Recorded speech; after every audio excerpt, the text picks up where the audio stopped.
قال لسيدي أما آن لحزنك أن ينقضي، إن القتل لكم عادة وكرامتكم من الله الشهادة. بس انت شنو الغريب بيكم؟ يعني انت تصور جسد حمزة مو مثلت به هند، قصت مذاكيره وجدعت أنفه وقصت أذنيه وخلتها القلادة. نحن بنات طارق يتفاخرون بها، صحابية يسموها. ترى إلى يومنا هذا اليوم إذا تدخل الآن بالفيسبوك راح تشوف صورة يلزموا لهم رجل يمزقوه ويطلعون قلبه ياكلوه. صدقني يطلع شلون تطلع معلاق الذبيحة هالشكل. موجودة صورة الآن حديثة يأكل قلبه. إذن هم أحفاد هند إلى اليوم باقون.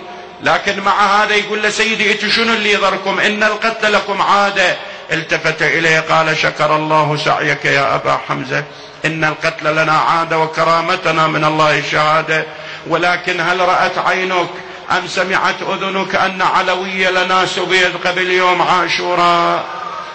يا أبا حمزة والله ما وقعت عيني على أخواتي وعماتي إلا وذكرت فرارهن يوم عاشوراء من خيمة إلى خيمة ومن خباء إلى خباء.